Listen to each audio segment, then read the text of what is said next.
organizing it. It's an event that's supposed to be before the DeFi Security Summit to help you understand the concepts which are there. We started in Stanford 4 years ago. We had 4 people, so now we have slightly more. I think it's a wonderful opportunity for you to learn about this space. It's a commitment from our side and from your side. From our side, our commitment is to bring the best people, and I think we have done it this year. From your side, your commitment is to ask questions and to be active in this thing. So maybe I can just quickly ask, how many of you have written at least one smart contract? Okay, that's good. How many of you have had your smart contract with a bug? Okay, that's nice. Okay, so we're gonna start.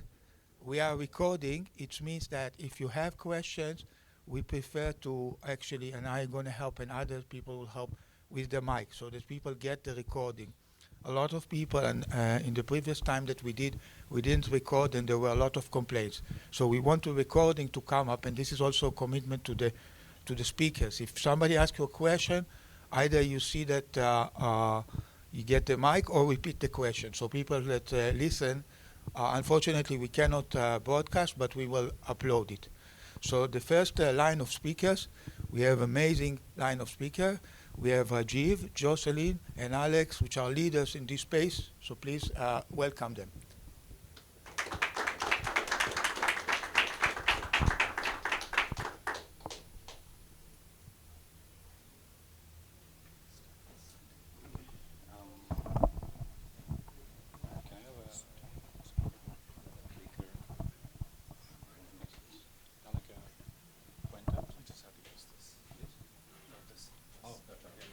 Okay, so I'm just going to sit.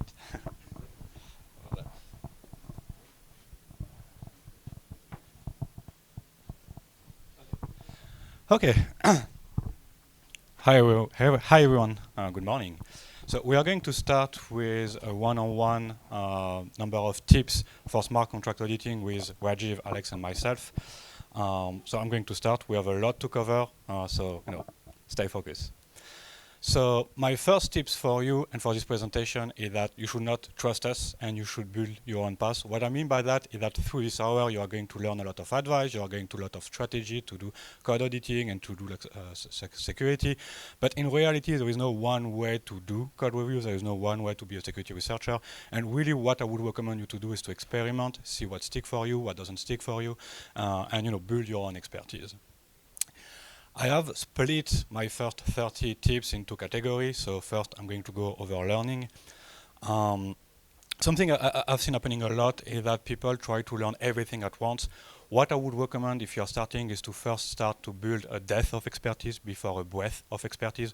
What I mean by that is really to go deep dive into a specific topic, 1 or 2 topics, until you reach a point where you are not progressing, and then move to something different. For example, it might be lending protocol, you really want to be really good at that, and then you focus on that for like some month, instead of trying to switch every, now and then the topic. You are lucky. These days there are a lot of really good content out there. I would recommend to go on Rareskill, Updraft from Cyprin, and subscribe to Blockthread newsletter. It's going to give you a lot of information about what's happening in the space. At the same time, don't just read tutorial, learn to read code. Your job as a security researcher is going to stare at code all day, so you have to become really familiar with that. You have to become really confident reading code. So don't just read tutorial and postmortem, go on the source code. If you want to learn about EVM, go on the node implementation, Geth, Weth, or whatever implementation you want to learn about, and really become familiar with reading code. You are what you review. So this might be a bit weird, but basically what it means is that as a security researcher, you are going to be as good as a project that you are reviewing. If you spend your time reviewing projects that don't push you, for which you are not learning, you are not going to progress. So really, start and to think about being strategic about where you spend your time. If you review, the copy of a copy of a copy of an NFT, you are not going to progress. Your goal is to find projects that challenge you, but that's still kind of within reach. So this is really important. Learn to focus. Code editing is hard. It requires to, really being focused. It requires to not being distracted with everything can happen on, social media, or on Discord or whatever. So really learn as a practice to know how to focus. Be strategic when reading report. So that's something I've seen a lot of people doing. They read a lot of report and they don't necessarily accumulate knowledge out of them because they just go through the report. So be strategic, meaning identify what type of vulnerability are in the report. Usually you will find surface level bugs, you will find common bugs, and you will find novel attack. So when you read a report, what you want is to build up your own kind of like mental model for the common bug and the surface level bug, and you want to spend more time on everything which is a bit more novel to kind of understand more what they are about. Don't use AI to replace what you are doing, in particular within your learning. I have seen that happening a lot, in particular this day. AI is great, you have to use it, but when you learn, you have to be careful to not replace your learning with AI because you do need to build up the mental muscle to do code review and to explore code base. At the same time, you do have to use AI, so it's a bit of a trade-off. So you are going to use AI in your career to speed up your process. So that's good, but you have to be careful to not replace it when you are learning. Have the right expectation. That's something I have seen happening a lot, where newcomers believe that after a few months, you are going to be an expert. You are not. For the first year, you are going to be a beginner. That's okay. For the first 1 or 2 years, you are going to be junior, and that's okay. Don't expect to become like a top researcher in 2 months. It's just not going to happen. Which goes along with compare against yourself, not other. That's something we see a lot on Twitter and all the different social media, where you see people being really successful, and that can create like FOMO for yourself. That can create some difficult comparison. The reality is that most of the people you compare against and you see like some successful story, they have more experience. They have spent like a lot of time doing that. They might not share that they have this experience. So be careful when you see like a successful story, and really focus on what you are learning, how you are progressing. So the next tips are related to how to do an audit. Learn to switch between understanding and breaking. And what I mean by that is that I see a lot of people spending a lot of time understanding a code base and not enough time trying to break it. It's really like a different mindset where you want to understand what the code is supposed to do, but you want to kind of switch also and be able to switch to understand how to break it. So it's about thinking as an attacker, thinking about how the code base can go wrong. One way to think about breaking a code base is to ask yourself what if question. That should be even like a kind of a second mode for yourself. What if that happened? What if this is going to be a case, and so on. Being driven by this what if is going to help you to uncover edge case. Prioritization over completeness. So a lot of time I see people trying to understand everything in a code base. They try to understand every single line. They try to really have like a complete view of the code base. That might not be possible in all the setups. Sometimes you don't have the time. Sometimes you have to prioritize. So learning how to prioritize, learning where to focus is really important. Which goes along with learn how to have a review plan. For example, if I'm on a review for 3 weeks, after the first day, I will have some plan. What I'm going to cover, how am I going to cover, and with whom if I am within a team. This is really important because it helps you to think about the code base. It helps you to kind of structure your work. It doesn't mean that you have to strictly follow the plan because you are going to explore a code base and you are going to learn along the way, but it gives you guideline into what to explore. It goes along with building along the path of having a reviewing plan to build a lightweight thread model. So think about attack vector, think about actor, think about like the different things happening in the code base, and use that to drive your exploration of the code. So the next tips are kind of personal strategy that works well for me. I know they don't work for everyone, so it goes back to my first tips where I would recommend to experiment, see what sticks for you, what doesn't stick for you.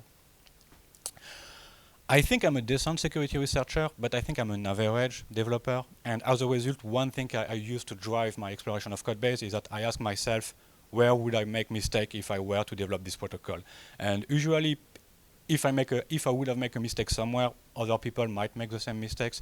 So it's a kind of mentality that helps me to kind of drive where I'm going to look at. Use visual aids. I do that a lot. I have a whiteboard at home where I going to draw things like architectural design, like formula and things like that. I really kind of, it helps me to have like visual representation of what I'm thinking and what I'm doing. So try it, see if it's helped you. A common question I receive is how to start in a code base. From my perspective, I usually have like two approach. I either start with what I call like the orchestrator, which is basically, there's always like a core component, like one component which is in the middle of like the full architecture. And if that's the case, if I can identify it, I will start with that. I will make abstraction of everything outside, and I will focus my understanding first on this kind of core and orchestrator component. So that's one way I might approach the code base. A second one, depending on the code base, might be for me to start with an isolated component. For example, a library, a mathematical library is a good place for me to start because I know I can understand the math without necessarily understanding how it's used within the code base, at least for the first step of the exploration. I always follow the money and the, oh, thank you. I always follow the money and the user flow. That's pretty standard. DeFi is all about money, so you want to understand where the money is going. And user flow is basically what are like the input, what are like the entry points, and how the user are going to interact with the protocol. I always start with the really surface level bugs first, and then I focus on complexity. Basically, after the first day of the review, I want to be able to, go over every checklist, every like simple bug, every like kind of like surface level issue, and be done with that, so that I can focus on complexity. You are providing most of the value when you focus on complexity, so you don't want to, go back and forth with a simple bug over time. You really want to get that done directly. So the next tips are really relevant if you want to be a security researcher in a company and do audit. They will be less relevant if you do bug bounty and bug contest, but I think as something to keep in mind as you are progressing within your security career, they will still, I think, be relevant. Soft skills are important. Communication is important, the way you present in front of a client, the way you communicate with your teammates. This is really important. I have seen a lot of engineers just focusing on the technical side and forgetting that, we are human, and the way you convey information is really important, which go along with learn to write, because part of your job is going to write report. AI is going to help you to do that, but at the same time, if you don't have like the baseline and the fundamental on how to write clear and concise report, you are really going to struggle along. It's also true if you do bug report in bug bounty and bug contest. If no one can understand what you are talking about, if no one can understand your bug, no one will care about. So really learn to be clear and concise when you write vulnerability. Adapt to your client's needs. So that's something which is really important from the moment you do consulting work. It's not just about trying to do everything and so on, but it's really about understanding what are your needs for your clients. Sometimes your client will need complete review in the sense that they want a coverage of all the components. Sometimes they want like more focus on critical issue. For example, if they are about to go live, in 2 days, maybe they don't care about like long-term recommendation. Maybe they just want to know about the critical issue. Sometimes you're going to work with teams that have work in progress code. Some components are not fully written, some components are going to change, and you need to adapt your strategy to that to be efficient and to really answer the client's need. If you work in a company, if you work in a team, don't hesitate to ask your teammates for help. People are here for to help you. So if there are things that you don't know about, if there are like things you want to brainstorm, don't hesitate to do that. Collaboration helps a lot doing security review.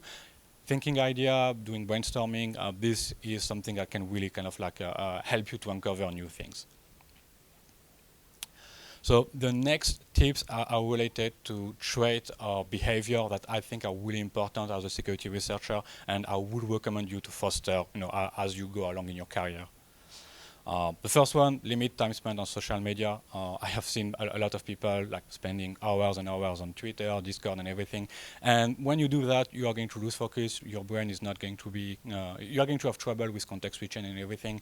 So really limit time. One good strategy to do that, for example, start your day with 1 hour where you might go on social media, check the news and everything, and then you don't do it for the full day, or you do it at the end of the day, or whatever works for you. But really learn to spend less time on that. Have a grow mindset or learn from failure. You are not going to be able to find everything on your first audit. You are not going to be able to have all the knowledge directly.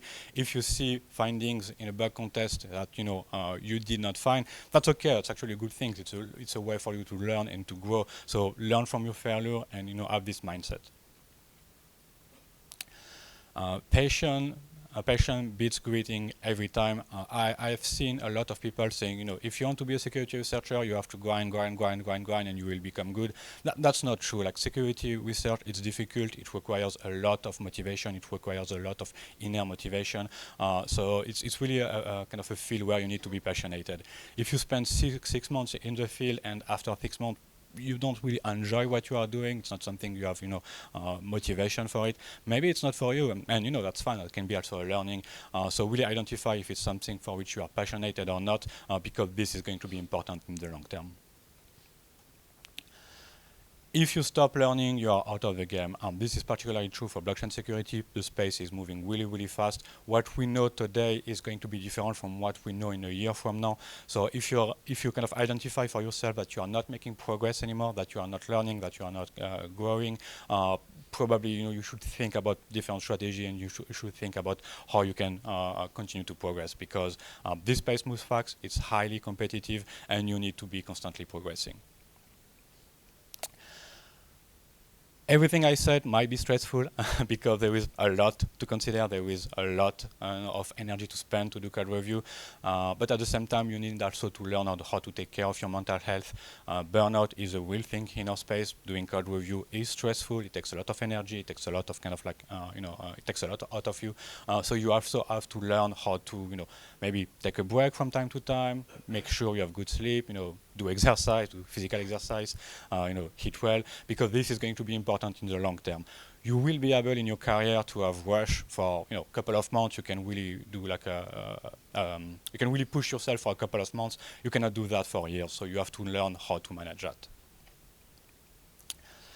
When you have opportunity in companies, in like different positions, don't just focus on money. Especially at the beginning of your career, you want to focus on what are you going to learn with respect to the opportunity you are given? What are the growth opportunity, meaning what are like the different responsibilities you are going to be given? What are the different steps and position you can get within the company or the team you are going to get?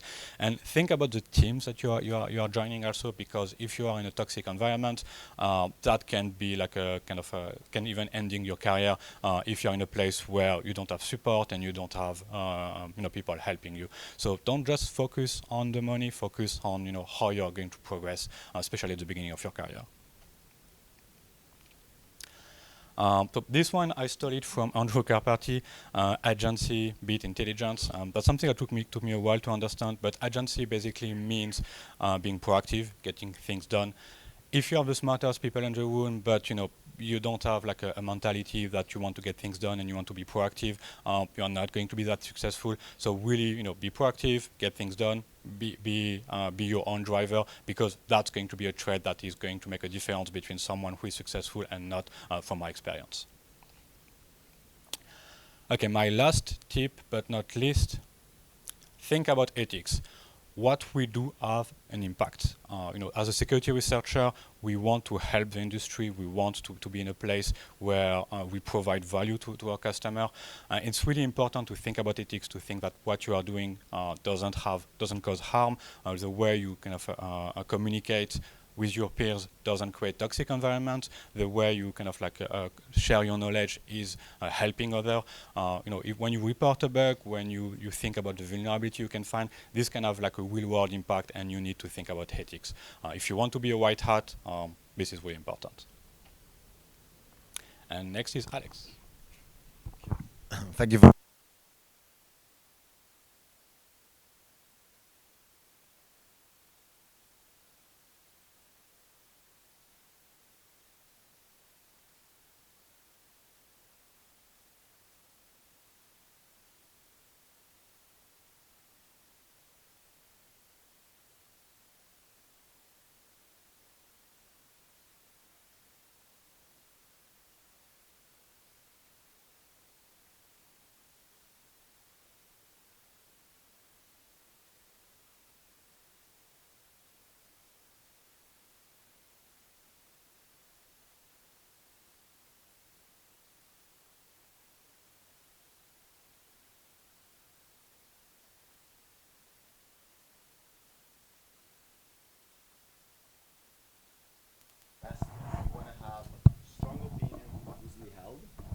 because fundamentally you don't know where the bugs are. Your time is limited, your attention is limited, and as such, you want to prioritize based on either a maximum impact or a maximum gain or a maximum benefit to your customer. And at the same time, you also want to establish or remind yourself how confident you are on certain areas of the code base. And therefore, this idea of thinking in bets applies both in prioritizing what code you're gonna look at, and then it's also about self-assessing how confident you are that a piece of code is safe, or how confident you are that you should go and take a second look. In a similar fashion, as you expand your understanding of the code base, while you effectively selectively ignore parts of the code, because again, prioritize and ignore, you also want to constrain behavior, which is the idea that you don't necessarily want to look at all possibilities that the code can have. You want to instead, as you look at each line, as you look at each component, you want to effectively simplify it down to the most logical combinations, as well as the most interesting edge cases. And this is something that I'm going to talk about at the main event as well on Thursday, so definitely be there. But it's really the idea that as humans, we are particularly good at finding heuristics or simplifications that allow us not to have to focus on the entirety of the code base. And so that's something you want to keep in mind is once you're done with some piece of code, you literally express the constraint in some way, and now you just ignore it. And that way, you don't have to think about it anymore. You just think about the combinations that you'll have off of the code that you reviewed. This is a really good advice that keeps popping up on Twitter. It applies especially to contests, and it's that most people find the same piece of code hard, and so it's like if it's hard for you, it's hard for everybody else. I'm doing a small mastermind group with a bunch of white hats, and it's always funny to me that like half of those people, they always choose the same contest. Like I'm sure you know there's like 10 to 15 contests running at all times, and yet half of the people always choose the same one. And I think it's really because of this idea that if it's easy for you, you're more likely to do it, and if it's hard for everyone, then for you, it's probably hard for everybody else, so nobody does it. So keep that in mind that you really want to have to kind of fight your own biases, and you want to effectively understand that more opportunity is where is in the path least traveled effectively.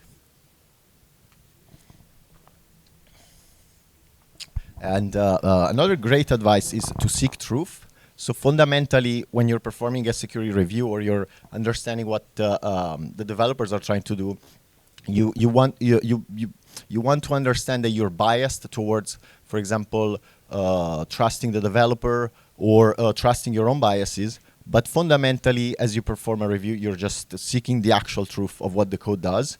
And so the closer you are to objective reality, which is effective math, the closer you are to the math and the truth of it, the better you're going to be at your job. In a similar line, you want to understand a system first and then break it. I like to call it the smash and grab versus kind of the systematic attack. Smash and grab is the idea that there's a bunch of low-hanging fruits in the code, rounding error, Oracle staleness, that type of stuff. Everybody can find it, and it's really not particularly unique. And hopefully we'll get rid of all those bugs one day through automation. But most interesting bugs and most important bugs are found by first understanding the system, then having kind of a detached perspective, kind of thinking, just yourself, you want to basically think about the system, and then you're going to kind of find these new paths. It's like you kind of unlock those bugs because you understand the system first. And something that I want to emphasize is that building is harder than breaking. It's very crucial that you keep that in mind, because a common mental pattern, especially for red side hacking, so to basically steal money, is fundamentally that you don't want to have respect for the developer. And I think it's a good mindset to have in practice, is to believe that the developer can make mistakes and you can, kind of beat them in a sense. But you also want to keep in mind that if the developers are all unsuccessful, you will never have a job. So fundamentally, you want to make sure that developers are successful, and you want to understand that it takes not only a ton of courage, but also a ton of research and a ton of work to actually build something. And this is also why most great DeFi protocols tend to be very elegant and tend to be very simple. And it's really because it's so much, like it's so easy to write crappy code, but it's very difficult to write something that will actually last. So keep that kind of respect in mind as you fundamentally disrespect their work and you do your job, but keep it in mind that these people are putting themselves out there, and they deserve a lot of respect for doing that. So this is kind of a hot take, but I like to think of tools as a substitute for thinking. And so the key idea is that when you're dealing with some sort of a math-heavy piece of code, or you're dealing with something you don't fully understand, you actually can use tools to do the thinking for you.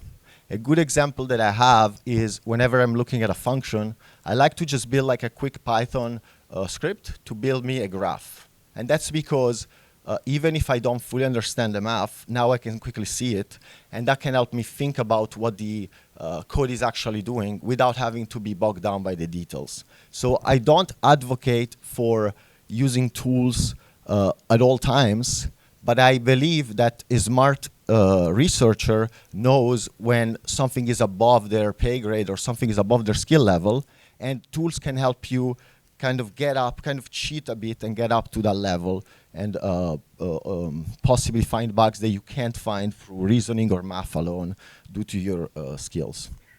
Something else that I wanna, this piece of advice comes from the Rari Capital hack, where a low severity fix caused $80 million being stolen. And so a fully understood low severity bug is always better than an untested fix. This is something that I heavily advocate, and it's the key idea that once you understand a system and its limitations, then you can work around it. Whereas if you try to forcefully fix those limitations, and another great example is the dust balances on Euler V1, you end up introducing critical bugs because the amount of effort that it takes to constrain behavior, to do the audit, to reduce the risk, is completely thrown away when you introduce a fix that doesn't go through that same process. So fully understood low severity is always better than an untested fix. And this should lead us to the next insight, which is if it's not tested, it's always broken. I've yet to see, and I've worked with extremely smart people, and I will consider myself a somewhat productive developer, but I've yet to see anybody in DeFi ever be able to ship a safe project with 0 tests. I've never seen that. I tried myself, but I wasn't able to. And so this is a key insight that tests can reveal the maturity of the code base, and tests or your self-writing tests can also help you understand the system better. And so this is like a maxim whenever you're working with a set of developers. If they don't even speak the lingo of tests, in the sense they don't even think about coverage, and obviously there's more to that. There's modified decision and condition coverage. There's other more advanced ideas we can talk about, but fundamentally, if you or your developers didn't put in enough effort to know that the system works properly, it doesn't work properly. There is 0% chance, so keep this in mind. Another interesting idea that I keep changing my thoughts on, but currently, is to think of AI as a brainstorming tool. AI is an incredibly good tool for the end user because it does all the work, and if the bug is valid, it's done. So it's beautiful when it works, but when it doesn't work, it's basically worse than Slither. And I hope some of you resonates with that, because it's basically just a pile of stuff that was looked at that contains mistakes and that is not particularly actionable. And so the way I like to use AI is very different. Is when I'm done in my review, when I have no thoughts left, when all the options are explored, that's when I need the insane hallucinations of the AI to give me new ideas, because that's a great way for you to just be a bit more imaginative. Something I learned, I think it's an interview question from an hedge fund, or maybe it was Einstein, I don't remember exactly, but basically there was this interview question where they will give you a theorem, like some math, and then they will tell you, what if this constraint of physics was no longer there? And you would actually find that the smartest people will start to kind of think of new ways. And that's the same thing you can do with code, where you can basically eliminate a constraint, and from there you can you will basically find new bugs. And then your only problem is to find a bypass to that one constraint, which is a pretty cool way to find very unique bugs. Another key concept tied to thinking in bats is working with progressive escalation, which is the idea that you should do the least work that is necessary to break a system. So if you can do it by reading the code and you find a bug, great, write the POC, be done with it. If you need to write it on paper, talk to Claude to figure out the math, go ahead and do that. If you need to fuzz it, go ahead and do that. If you need to formally verify the entire system before you can find the bug, do that. However, we're limited in our time, and we have to think in bats. As such, we want to work with progressive escalation. So if you have more tools, you want to create your own internal ranking of complexity and effort, and you want to decide when to apply each, with the full understanding that the only way to be 100% certain, or at least to be 100% done in your process, will be to actually do everything in all cases, but that's obviously impossible. So keep in mind that you don't have to do all of the work. You can find the easiest way to get to a bug and then be done. And a really cool idea of on being average is that if you are an average security researcher, your life and your I guess your income is going to be much higher than if you are the average, I don't know, bricklayer or taxi driver. And so understanding the meaning of being average really means that you want to look at your peers. You want to find peers that inspire you, or peers that have, let's say, the lifestyle that you want. And you can be an average researcher at that level, and you're still going to have a really successful life. So don't worry if you're not, the number one on the leaderboard. I know, I wish I was. Obviously, everybody wishes they were, winning everything. But understand that being average doesn't mean it doesn't actually suck that much. So try to get to average, then find your base, and hopefully one day we'll see you at the top of the leaderboard as well. So another really cool insight from this year is that you can very cheaply and very quickly formally verify stateless libraries and extract constraints. So this is very technical, but it fundamentally means that you can write a couple of tests. You can use the Certora prover, you can use Almos or Control. We use them all and we like them all. But basically you can take some logic from a system, put it in a library that has zero state, and that basically means that these tools will very quickly prove a bunch of stuff. They will prove whether the math is sound, and you can likely also quickly optimize the bounds and basically get a bunch of maximum and minimums from it, which means that once you're done with that, you can simplify the system in your head, and you no longer have to even look at all of that code. So this is something we advise to all developers we work with, is just put all of the nasty logic in a stateless library, remove the state, so that we can formally verify it, even if it's massively complex, and it's really easy to do. But at the same time, there are no easy paths, I guess. You just have to get better. This is something that I learned, and you can look at my audit report from Liquidity V2 from Bold. But something that I learned is you have to rise to the type of challenges that you're faced. And so if you, for example, are unable to exploit, I don't know, rounding errors, you're unable to work with certain code bases, it's an indicator that there's no easy path. You just have to improve on that. And most of the times, that comes from an extended amount of time in which you focus, and then it comes from putting a lot of effort into it. So what I can say from my experience, though, is that anytime I do something intellectually hard, I think my brain permanently changes. So I think that type of learning is something that you want to give to yourself, and it's something that sticks there. So my advice is really, when you're faced with something difficult, keep at it, because it's not going to get easier, but you're going to get better, and those benefits stay forever. So understanding when to clamp and when not to is that an idea that sometimes you can just simplify the system, just quickly put some numbers in the system, and it's likely going to represent all the cases. So there are many times in which you can be very greedy with simplifying code or simplifying the system as you think about it, and you basically explore all the meaningful combinations anyway. So most of the times, you don't have to overcomplicate your thinking on some code. Another idea to instead create a ton of work for you is to rewrite the code and compare nodes. So you will read, let's say, a vault, you will read like some sort of system, and then you read all the documentation, you're like, okay, I fully understand it, and then from there you will basically rewrite it. And in rewriting it, you will identify issues in thinking that the developer may have, and the other thing you'll find is if you could have written in a much cleaner, much more elegant way. Both of these lead you to bugs and lead you to also being a better researcher in general. And a pretty interesting idea is that peak experiences are like a wave.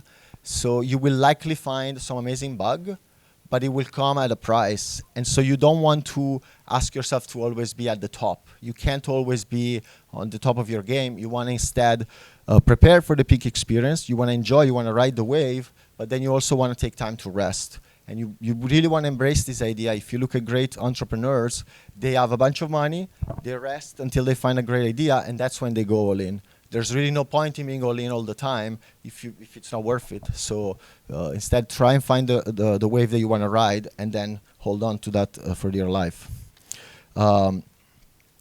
Similar idea, most contest winners have a brutal track record. I really respect Zigtur, but at the same time, if you look at his Cantina page, you will see that there's the valley of death of $0, $100, $1,000 results, and that's where most people quit. And so keep in mind that to get to that peak experience, there was a lot of effort, and there was a lot of, he basically created his own opportunity to have those peak experiences. And it's easy to just look at that, but to forget what it actually took, which is, I think it was an extremely brutal track record.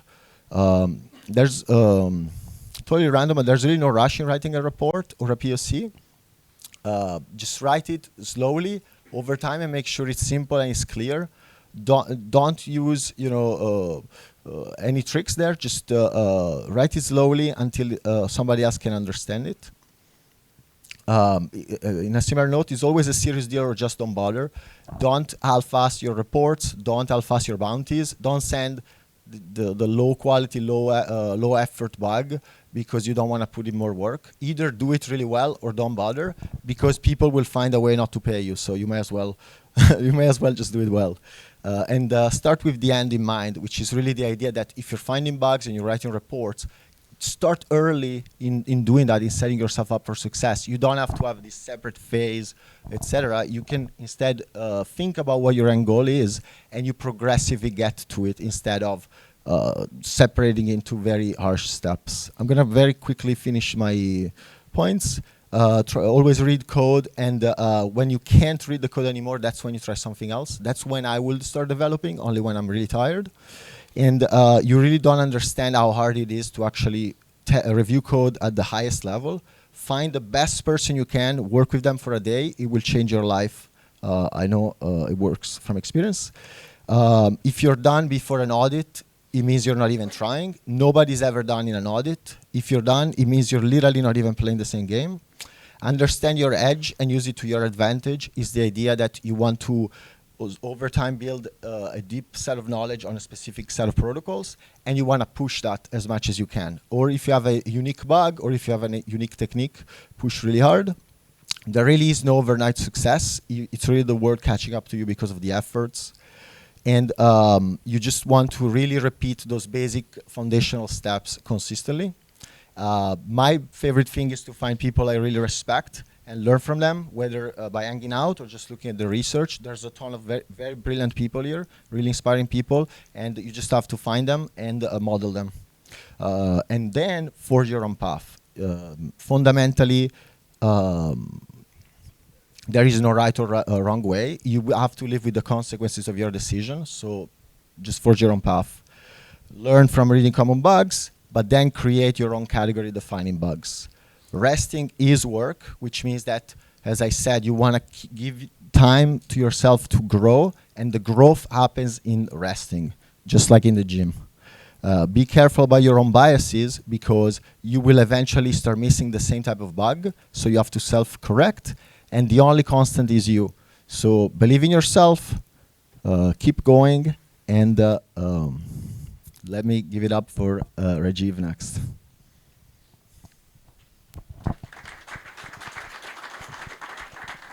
Thank you, Alex. It's really going to be hard to, be the last one, especially after my distinguished colleagues. So yeah, I mean, these are, if you notice, you see the tip numbers at the bottom. So we really try to squeeze in 101 tips for 101. So it's going to be really, really fast. I think each of these tips we could probably talk, we can have like a 30-minute chat about it. And like both of them have said, these are subjective opinions. You will see that some of them overlap, some of them may contradict. So that's part of the fun. So anyway, so I'm Rajiv. I'm a security researcher. These days I do mostly collaborative reviews at Cantina, which is one of the smart contract auditing platforms. So the first one, right? I mean, here we are talking about the basics. This is as simple as it looks. We have said it in many different ways, all these various things, but ultimately auditing is about reading code. Developers write code, we read code.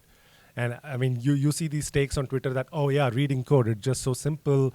So that's not how it is. It's so much more complicated, obviously, right? I mean, this is a meme, right? But behind this, it's about how do you efficiently understand the code? How do you understand the logic? First you understand it, and then you break it, you do it iteratively, all that good stuff.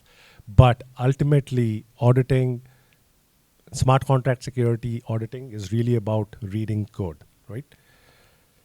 Again, basics. Everything that we are talking about really boils down to three things. Assets, without which we wouldn't have actors or actions. And because we have assets, we have actors. Actors, we may call them as users or anything else, but it's really actors. And then actors decide to do something with the assets, which is really the actions, right?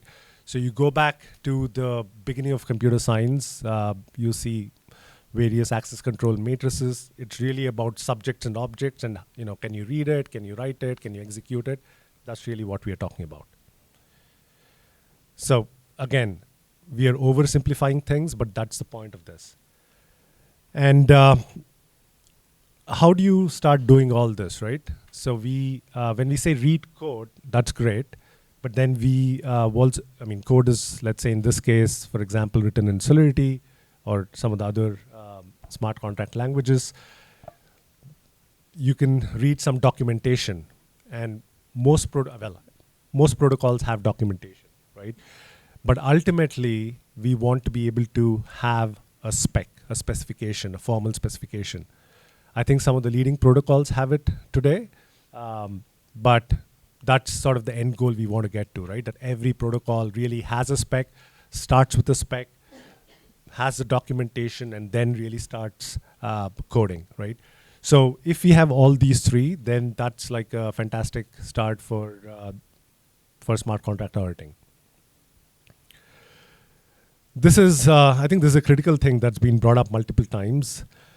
As auditors, we tend to see things, well, we read code, right? So we see the things that are present, but ultimately we need to see the things that are absent, right? So these could be absent checks, these could be absent conditions. So that is the tricky part, right? What is missing here? The what if that Josselin talked about, right? So that is really critical. So obviously, when you start out, you're looking at the code. So, our brains tend to work in certain ways. So you start spotting mistakes, but then we need to zoom out and then think about, okay, this is all there, but what's missing? What should be there, right? So that's critical. And if there is, one thing, again, similar to what if, challenge everything, right, as auditors. I missed having a meme diagram here, but if they say 1 + 1 is 2, you need to challenge that, right? That's just a meme, but really question everything that you see. And when we say question, it doesn't mean that you need to ask the developers, question it in your head, right? Does it make sense? What are the assumptions being made in this line of code or in this module or in this contract? Is it correct? Is it not? So that is really the adversarial mindset we are talking about, right? So challenge everything. So as many of the tips that we are talking about, they sort of cross between contests, smart contract, auditing contests, collaborative audits, and bug bounties. That's good. So when it comes to auditing, specifically the way we understand auditing these days, there are competitive audits or contests, different names these days, which is a great place for beginners to start, right? Well, it's brutal, as Alex put it. It's tough, but it's compared to the rest of the world. I mean, let's say Web 2, here you actually get paid to learn, right? It's time bound. You do a contest, you submit your findings, and then very soon, hopefully in a week or so, you see the results, you see what you missed, you see, well, if you didn't miss it, you get rewarded for it, you see what you missed, you learn from it.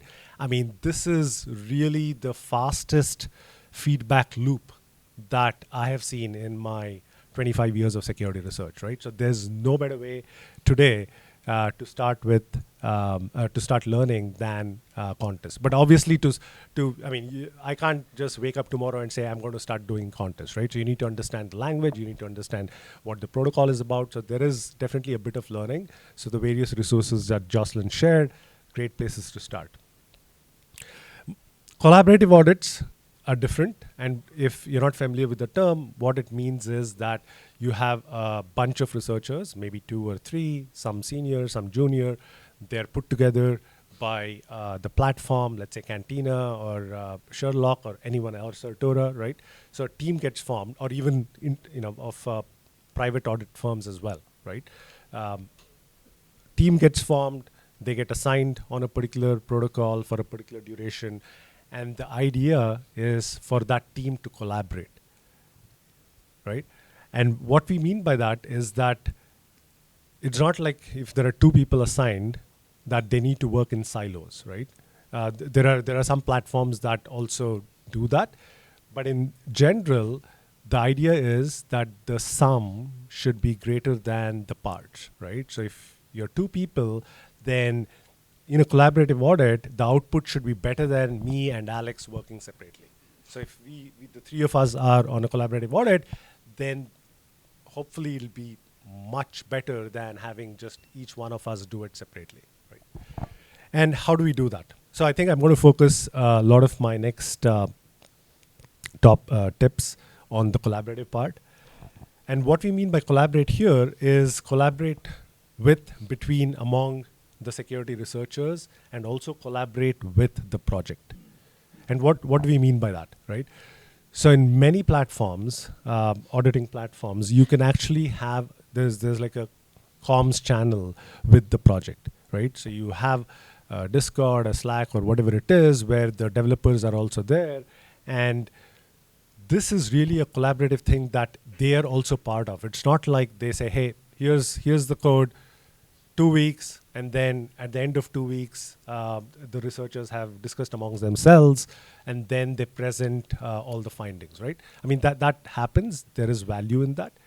But I think there is much greater value if the protocol, if the developers can also engage, or also deeply engage during the audit, because not everything is documented. We may have questions. We may have like, hey, this looks like an issue? Is it really a bug, or is it a vulnerability, and so on, right? So collaboration is really, really key. And how do we make that happen? Really, communication. I mean, if there is one thing, so they've shared a lot of technical tips.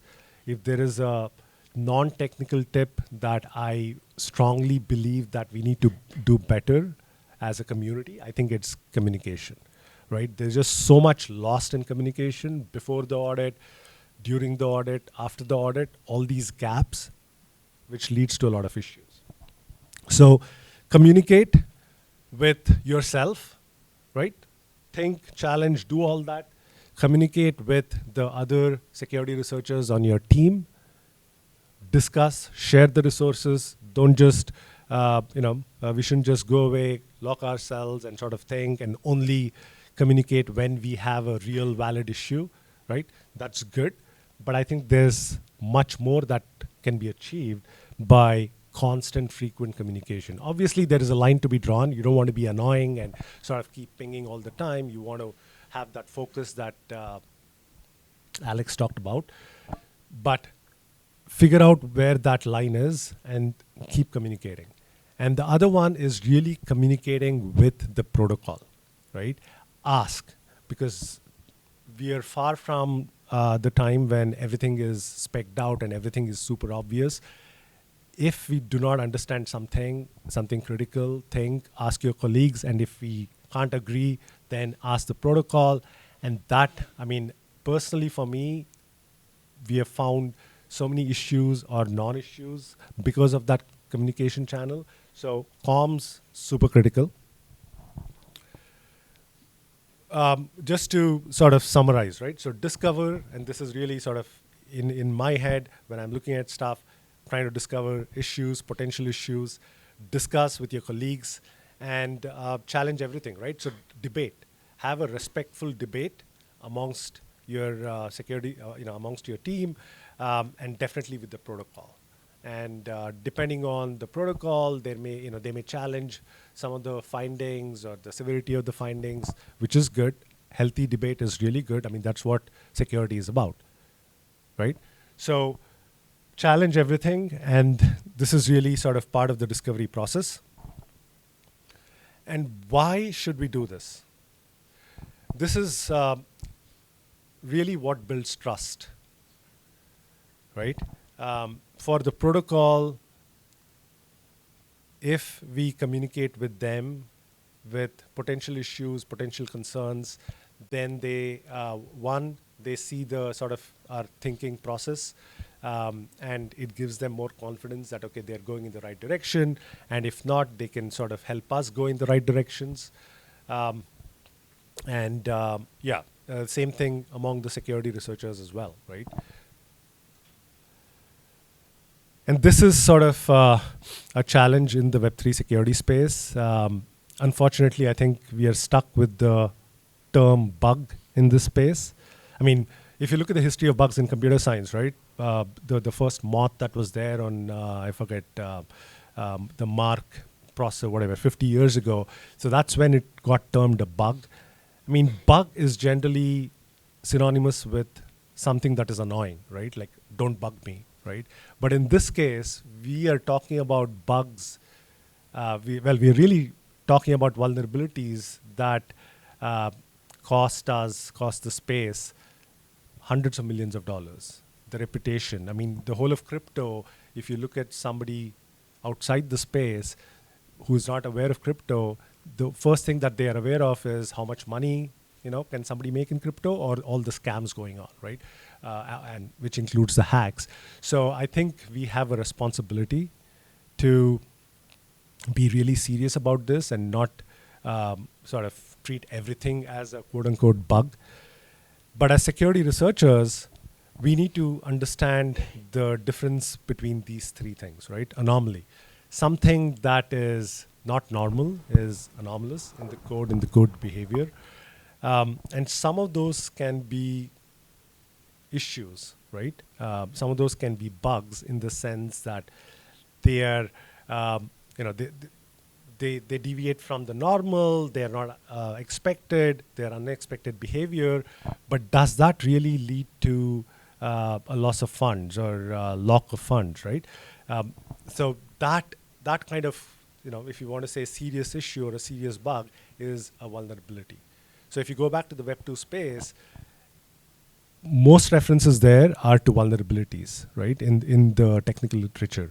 So we need to get more rigorous about sort of terminology in this space. So for the last 5-10 years, we've been sort of loosely using these terms. The other one is impact, likelihood, severity, right? So for those of you in this space, this is very common. Every issue, becomes an issue because there is an impact of loss or lock of funds and other related things.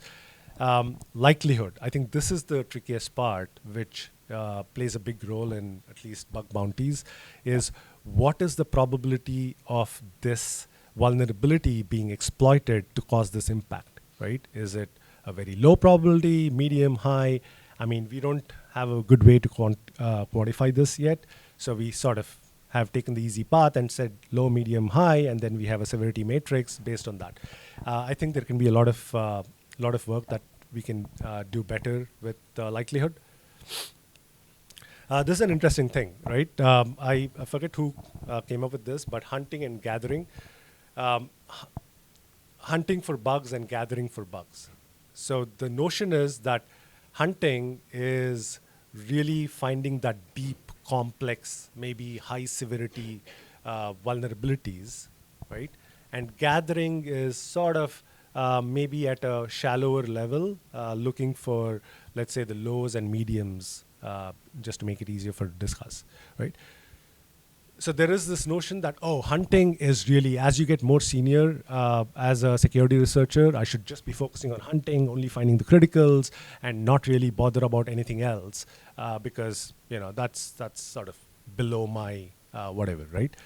But I disagree. I think both are important, because when you look at the attack, it's called surface area, right? And surface area, if you let's say it's a two-dimensional thing, it's a depth and breadth.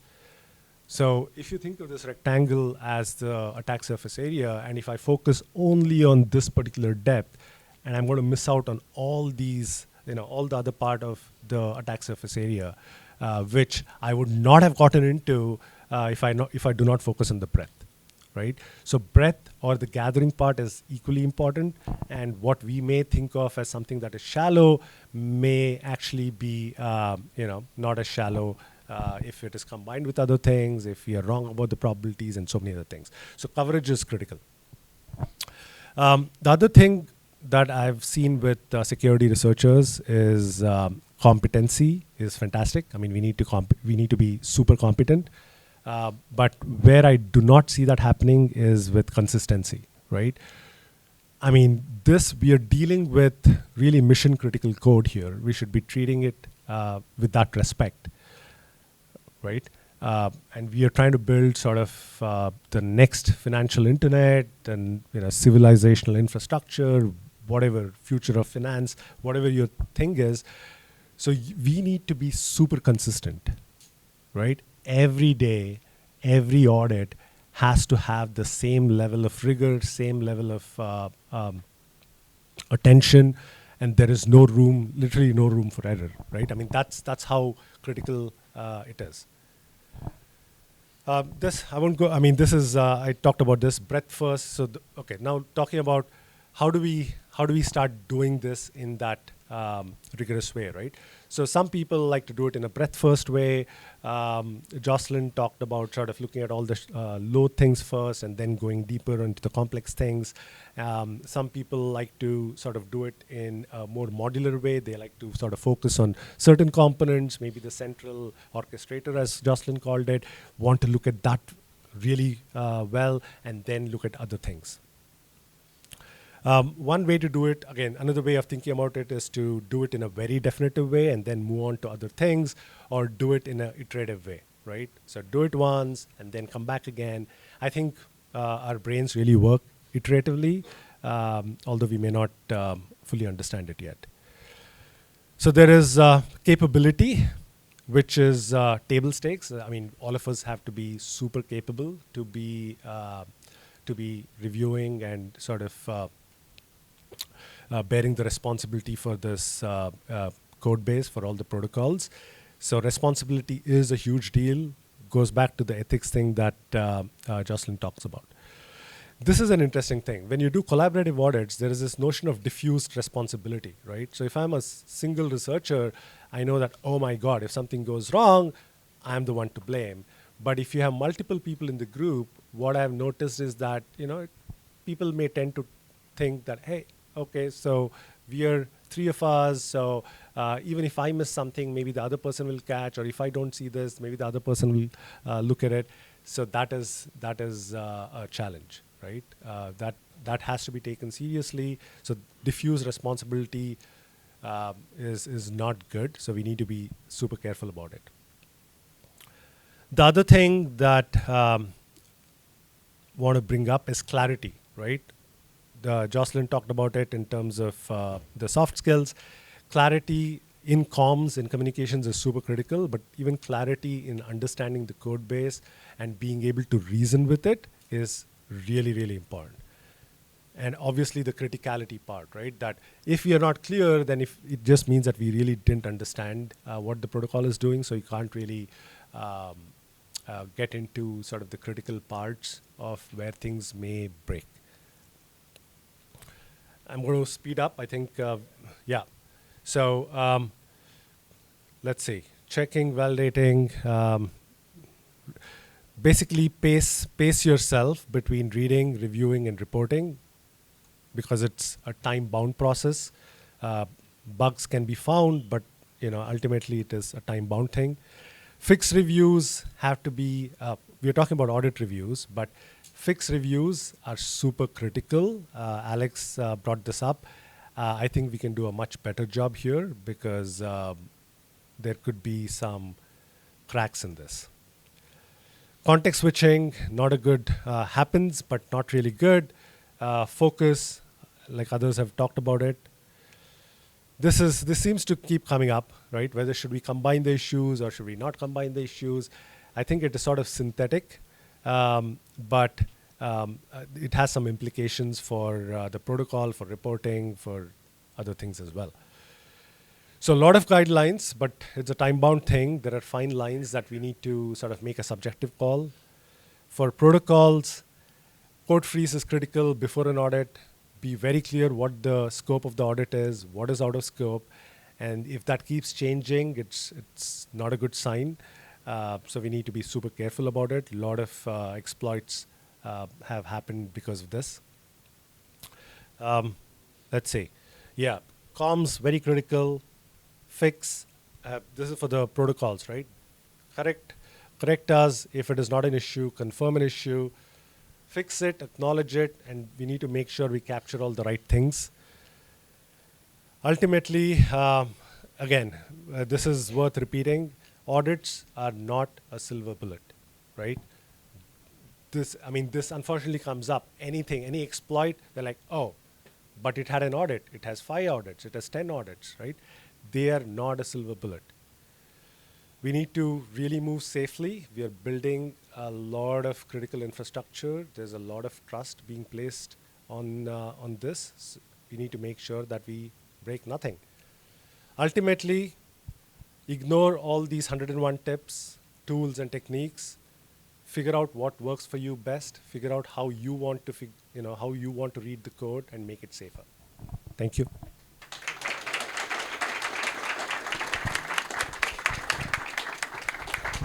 Okay. Hello. Yeah, thank you very much, Rajiv and Alex and Josselin. We don't have time for questions, but we will try to prepare a media where you can ask questions. The next speakers that we have is where's Pablo? Actually, he's somewhere here. Okay, he's coming. Pablo and Luis. So we started this morning, and we